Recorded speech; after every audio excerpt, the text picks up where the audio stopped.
Buenos días, Perú, Lima, Huancayo y todo el Perú. Y aquí son las 5:20 de la tarde. Yo vi que alguien estaba emocionado y estaba hablando mientras hacíamos las pruebas. ¿Cómo estás? ¿Te has cortado el cabello? Y le hacían así. Ya estamos en directo. Muy bien, qué bueno es emocionarnos y compartir la realidad de nuestra propia experiencia. Hemos venido estudiando este libro de Juan. El Evangelio de Juan es muy importante porque el Evangelio de Juan es una aproximación clara al tema de la divinidad de Jesús. Jesús toma forma humana y lo que hace a través de cada uno de sus milagros es querer dar a conocer que Él es el enviado de Dios, el prometido de Dios, el Mesías del Antiguo Testamento. Así que vamos a orar un momento y pedirle al Señor que este tiempo sea un tiempo especial para cada uno de nosotros. Voy a pedirles que incline su rostro y juntos vamos a presentarnos delante de Dios para pedir su bendición. Padre, en el nombre de Jesús, te pedimos que tú nos bendigas, te pedimos que tú nos renueves, te pedimos que este tiempo sea muy especial, que este tiempo sea un tiempo saturado de tu presencia, que ninguno que está conectado y escuchando tu palabra, Señor, se levante de la misma manera, sino que tenga la renovación poderosa de tu espíritu. Lo pedimos así en el nombre de Jesús. Amén.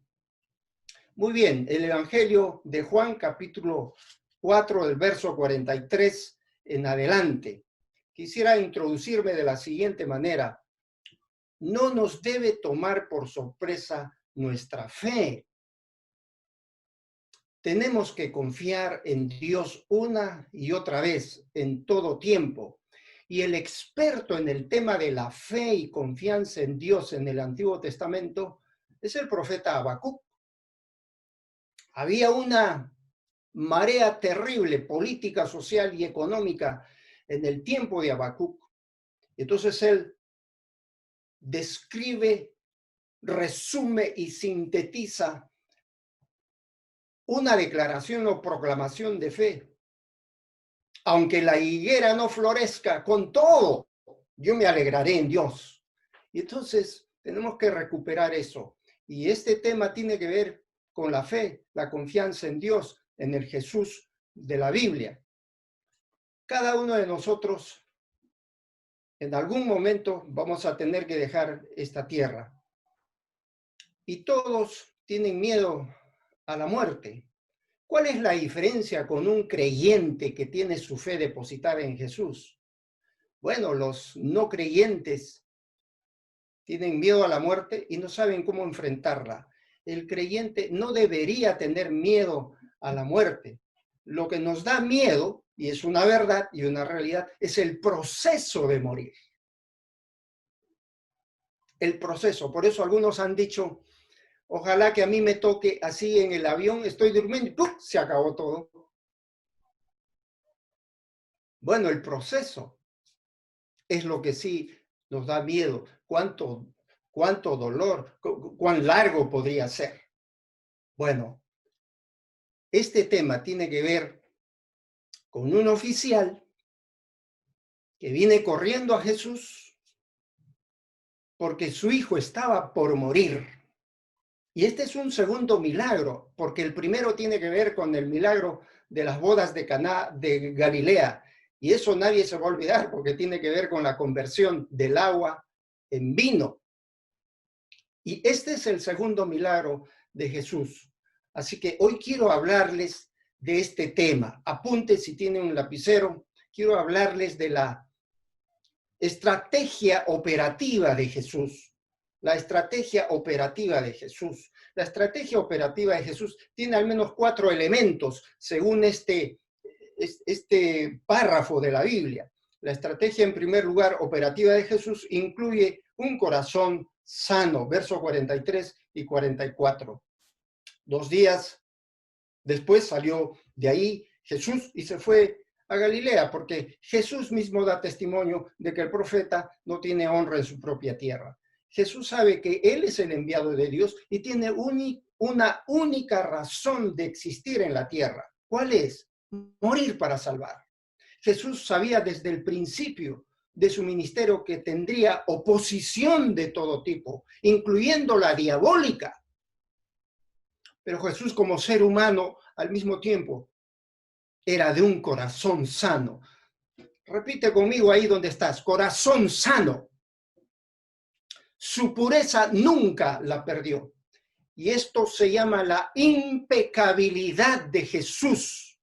Por eso en teología se estudia, ¿pudo haber pecado Jesús? No pudo haber pecado Jesús. Jesús no pudo haber pecado. ¿Por qué? Porque en él reposaba la santidad de la Trinidad. Así que él nunca pudo haber pecado. Dice Hebreos capítulo 4, verso 15, fue tentado en todo, pero nunca pecó. Porque no tenemos un sumo sacerdote que no puede compadecerse de nuestras debilidades, sino uno que fue tentado en todo, según nuestra semejanza, pero sin pecado.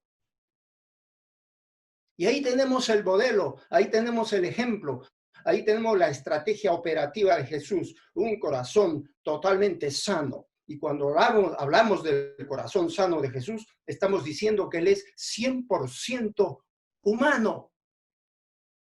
En Mateo capítulo 4, verso 1 al 11, Jesús es llevado después de su bautismo por el Espíritu Santo mismo al desierto.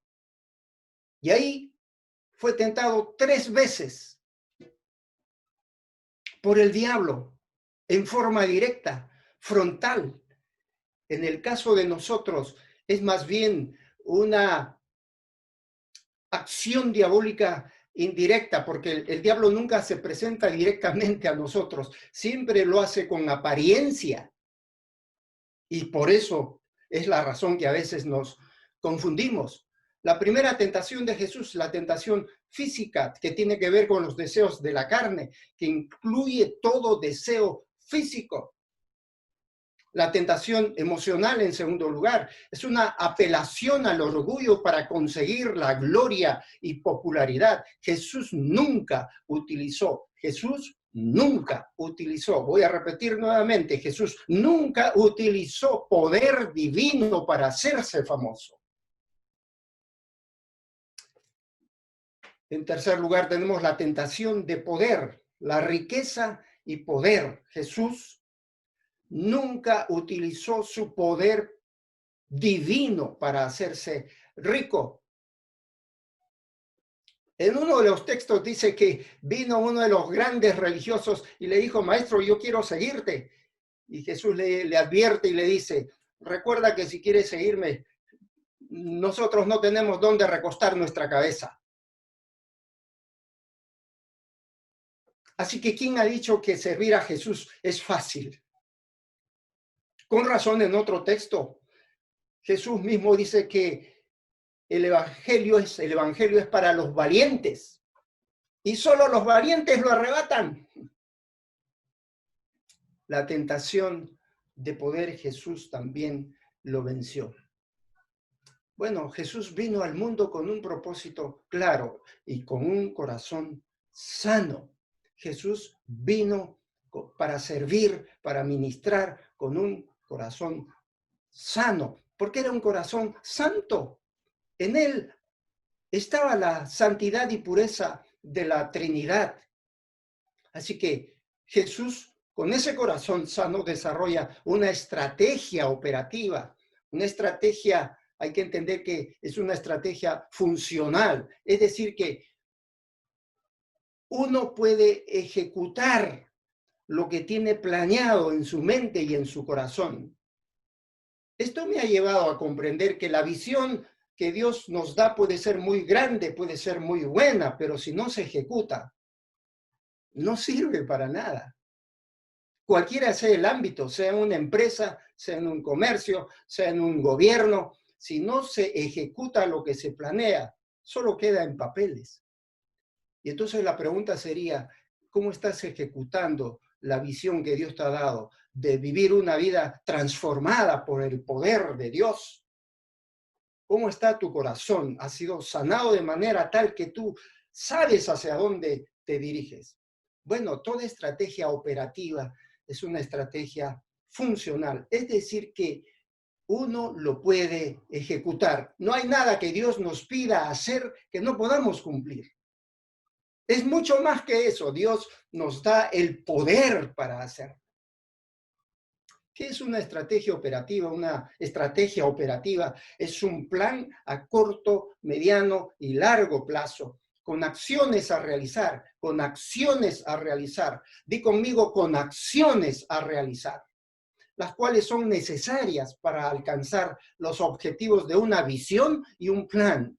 Dios tiene un plan para cada uno de ustedes. Dios tiene un plan para cada familia. Dios tiene un plan para cada persona. Dios tiene un plan para los jóvenes. Dios tiene un plan para los niños. Dios tiene un plan y lo ha dado a conocer a su iglesia. ¿Qué es lo que nos toca a nosotros? Ejecutarlo, llevarlo a la práctica. La operación estratégica de Jesús tenía un corazón sano. Por eso cuando se dio cuenta Jesús que no era bienvenido, ¿qué hizo?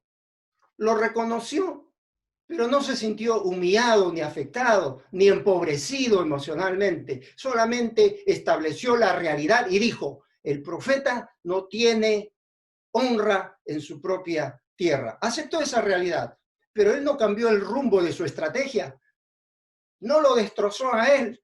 Al contrario, siguió mostrando su ministerio de una manera ascendente, ascendente. Y entonces descubrimos que la honra está conectado al reconocimiento, a reconocer que cada persona tiene un valor, una dignidad. Y eso es lo que querían hacer algunos con Jesús. Degradarlo para acomplejarlo. Y hermanos, amigos, si están escuchando, tenemos que ser sanados de todo nuestro pasado, de todo nuestro complejo. Yo creo ahora y anhelo ver ministerios en medio de la iglesia sirviendo como matrimonios, como parejas, sin pensar, no, tú sí puedes hablar, yo no puedo hablar porque yo nunca he hablado en público. ¿Quién te inventó eso? Necesitamos ser sanados en nuestro corazón. Todos ustedes pueden hablar la palabra de Dios y compartir lo que Jesús ha hecho. ¿Cuánto dicen amén? Amén. Bueno, por otro lado, tenemos la estrategia operativa de Jesús en cuanto a que incluye desplazamiento. Apunta ahí, desplazamiento, verso 45 al 47. Cuando Jesús vino de Galilea, los galileos le recibieron, habiendo visto todas las cosas que había hecho en Jerusalén en la fiesta, porque también ellos habían ido a la fiesta. Y vino Jesús otra vez, desplazamiento, otra vez, subraya eso. Vino a Caná de Galilea. ¿Dónde había estado Jesús antes? En Caná de Galilea. ¿Qué había hecho en Caná de Galilea? El primer milagro que irrumpió la presencia del reino de Dios presente en medio de la tierra, donde había convertido, dice el texto, el agua en vino. Y había en Capernaum, que está cerca, un oficial del rey cuyo hijo estaba enfermo. Cuando escuchó de Jesús, ¿qué hizo? Que Jesús, dice, había llegado a Galilea, vino a él. Y eso es lo que Dios quiere hacer con sus vidas.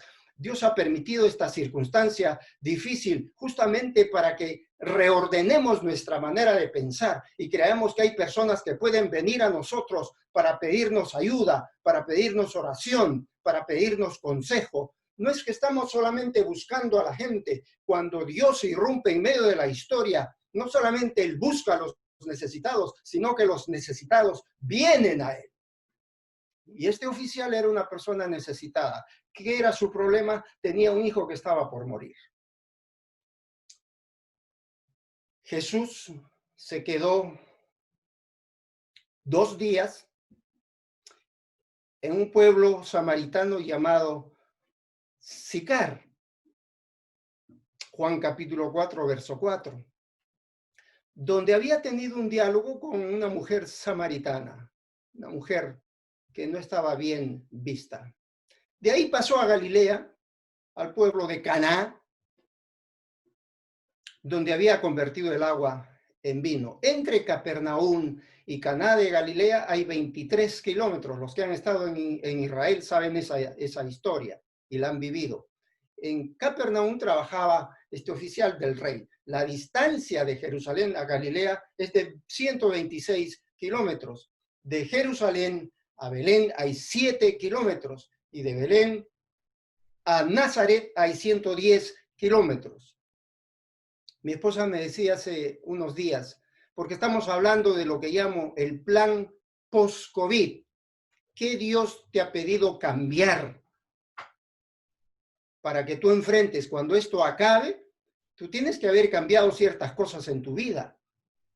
No puede ser que estás esperando que todo esto se acabe y no quieras cambiar cosas que tienen que cambiar en tu vida. Entonces, yo lo primero que he entendido después del post-COVID es que yo tengo que fortalecer la relación con mi familia, mi esposa, mis hijas, mis yernos y mis 2 nietas. ¿Qué quiere decir eso? Que he entendido que antes tratábamos de encontrarnos de alguna manera. Ahora estamos estableciendo claramente que cada 3 semanas nos vamos a encontrar. Ese es mi plan post-COVID en cuanto a la familia. También tengo un plan post-COVID en cuanto a la obra, a la iglesia. Quiero ver una escuela dominical de decenas de niños, cientos de niños, trabajando a través de ustedes y ustedes ministrando a los niños y a los jóvenes para que ellos sean el futuro del Perú. ¿Cuánto dicen amén? Bueno, pregunto, ¿cómo ejecutar nuestra visión sin desplazamiento, sin movilizarnos? Es imposible. Eso es imposible. Es como tener un presidente gobernando un país y que no haga nada. ¿Saben? Los presidentes que han ganado las elecciones son los que más siempre se han desplazado. Se movieron de un pueblo a otro, fueron a los pueblos más recónditos, fueron a los lugares más estratégicos. Desplazamiento es parte de la misión estratégica de Jesús. Y Él va de un lugar y va a otro lugar. Este desplazamiento es geográfico, este desplazamiento es económico, este desplazamiento es social, este desplazamiento es cultural. Jesús va de un lugar a otro. Para encontrarse con Nicodemo, está en un lugar. Para encontrarse con la mujer samaritana, está en otro lugar. Para encontrarse con este oficial, está volviendo al lugar donde estaba ejecutando un milagro. Bueno, tenemos que aceptar que desplazamiento significa ejecutar la visión de Dios, la visión que Dios nos ha dado. Dios nos ha dado una visión. Lo que tenemos que hacer ahora es ejecutarla. Lo opuesto sería aplazamiento. Entonces te quedan 2 opciones, desplazamiento o aplazamiento. ¿Por cuál vas a ir? ¿Por el desplazamiento o por el aplazamiento? Todos quieren que ya se levante esta cuarentena. Nos sentimos como aplazados. No podemos hacer casi nada, estamos encerrados. Pero cuando se quite eso, ¿qué vas a hacer? ¿Te vas a desplazar o te has acostumbrado a estar ahí encerrado en casa? Bueno, está, aparte de la pandemia que tiene que ver con afectar el cuerpo, yo veo una pospandemia psicológica, el miedo, y una pospandemia económica, la economía. Te quedan 2 opciones, desplazarte o aplazarte. Si tú te desplazas, tú puedes buscar una nueva economía, emprender algo nuevo, arriesgarlo todo para vivir. O tú puedes quedarte aplazado y empezar a quejarte y decirte, todo está mal, no hay nada que hacer, ya este es el último pan y nos moriremos. No hagas eso porque a Jesús no le agrada. Él no hubiese actuado así en esta circunstancia. Imagínate por un momento que Jesús esté ahí en Lima, Perú, en Huancayo o aquí en Londres. ¿Cómo actuaría él en estas circunstancias? Bueno, en este desplazamiento Jesús vuelve a Caná de Galilea y ahí realiza el segundo milagro. Ahí realiza el segundo milagro para el hijo de un oficial, rey de Herodes. La clave es la fe. ¿Por qué se desplazó este oficial a buscar a Jesús? Porque tenía fe. Y Jesús resuelve esta situación adversa y difícil para este oficial con 3 palabras. Pero vamos a la estrategia operativa de Jesús en cuanto a que eso incluye ejecución con autoridad.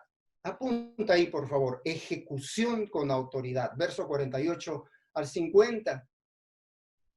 Se le acerca el oficial, por favor, ayúdame. Y Jesús le dice, si no vieres señales y prodigios, no creeréis, no creeréis. Por eso es una de las razones que Jesús hace milagros.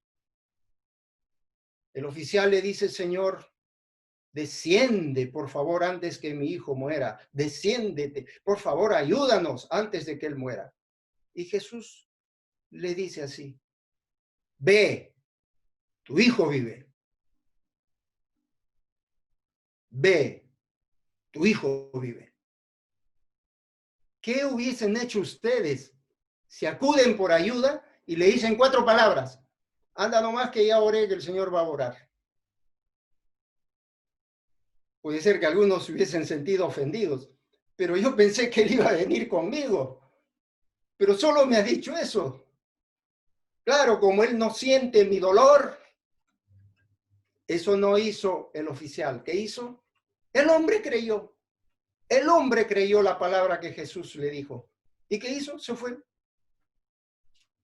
Siguió desplazándose. La escena presenta a un oficial del rey, era un funcionario.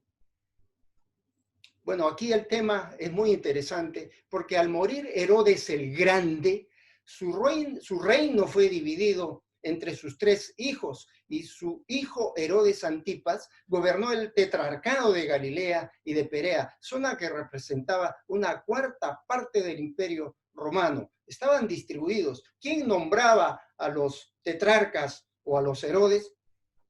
El emperador romano, y así se gobernaba el imperio romano. Recuerdan que en ese proceso histórico donde Jesús está desarrollando su ministerio, está la presencia de Juan el Bautista, que está en su comienzo, y después este Herodes lo manda a decapitar. ¿Quién pidió eso? Lo pidió la famosa Herodías. Se había casado este Herodes con Herodías, pero Herodías era esposa de su hermano. Y entonces Juan el Bautista lo denunció y le dijo, lo que tú estás haciendo está mal.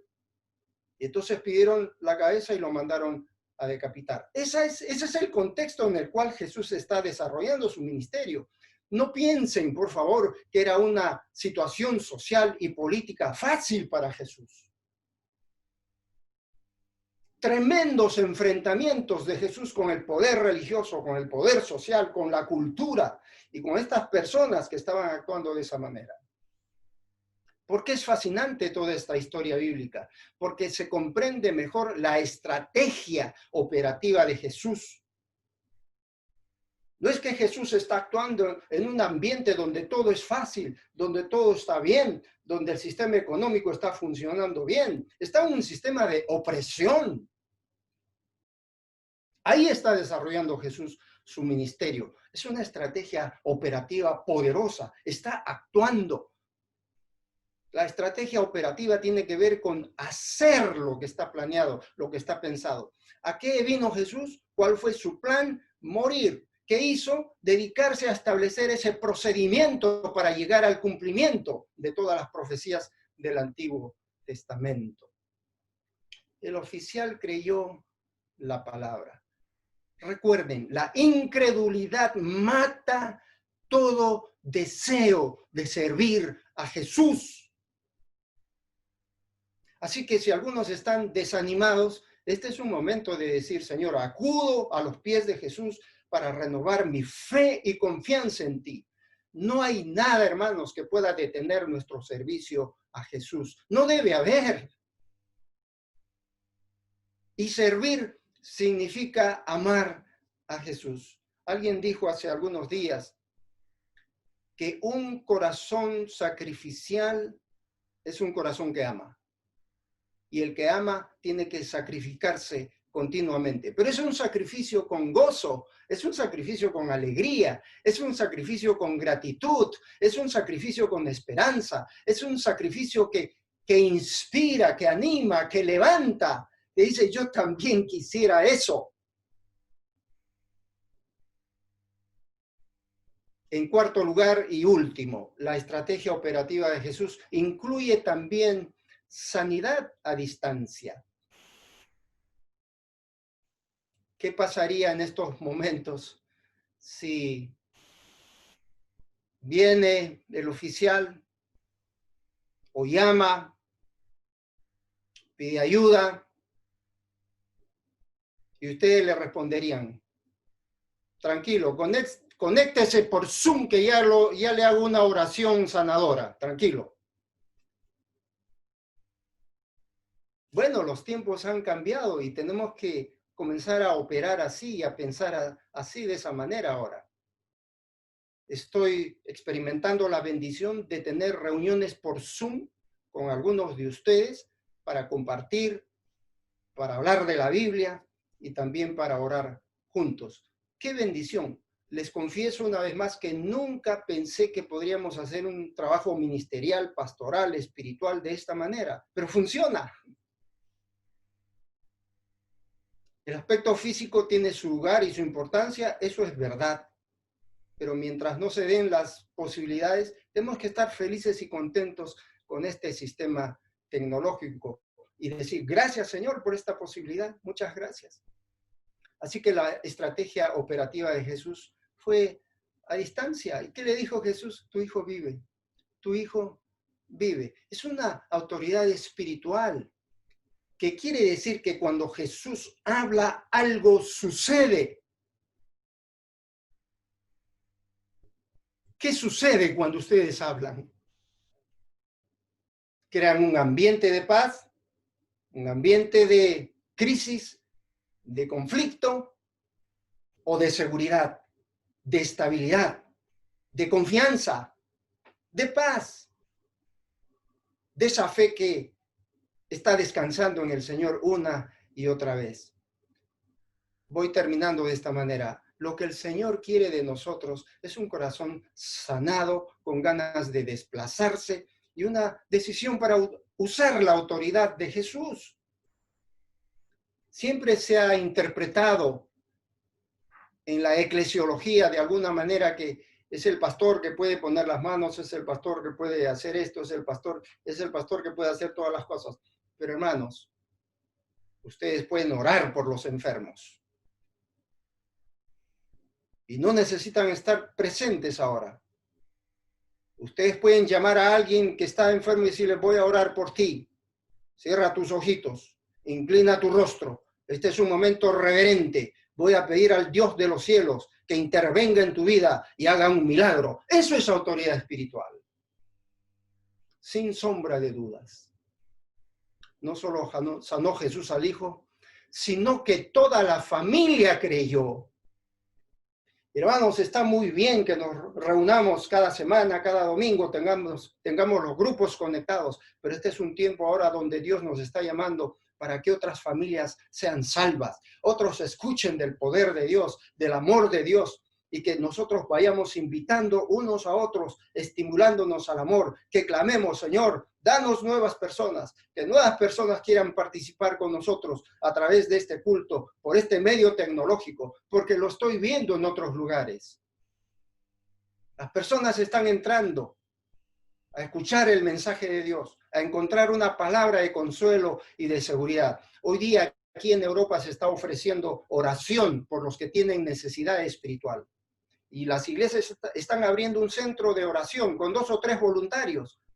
Y abren el Zoom, algunos todos los días, otros un día a la semana. Y dicen, los que quieren oración, por favor llámenos. Los que quieren oración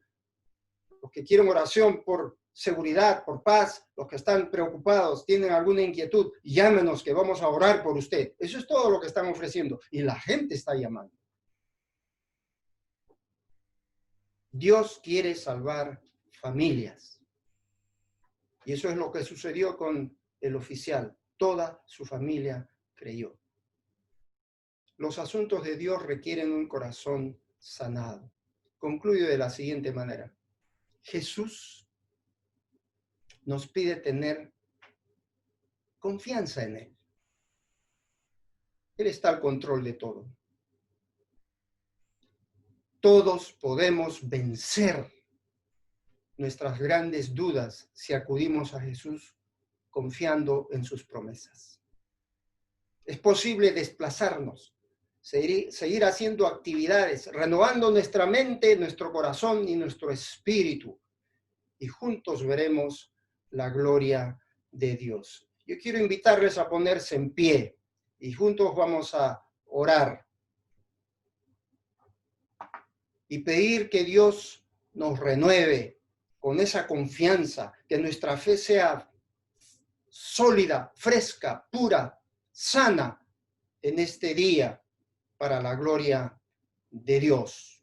Levanta tu mano ahí donde estás y yo oro así. Padre, en el nombre de Jesús, pido que tú nos renueves, nos bendigas, nos levantes, nos establezcas, nos consueles, nos renueves en la fe poderosa del Evangelio, que no ha cambiado. Es un Evangelio que sigue siendo el mismo. Hoy, ayer y por los siglos, Jesús sigue siendo el mismo. Y Señor, gracias porque tú renuevas nuestro espíritu y nuestro corazón en esta mañana. Para eso nos hemos reunido, para que nos renueves, para que nos bendigas, para que nos consueles, para que nos establezcas y podamos dar tu palabra de autoridad, podamos desplazarnos, podamos, Señor, confiar en ti y también, Señor, orar por aquellos que están en necesidad. En el nombre de Jesús. Amén. Señor les bendiga.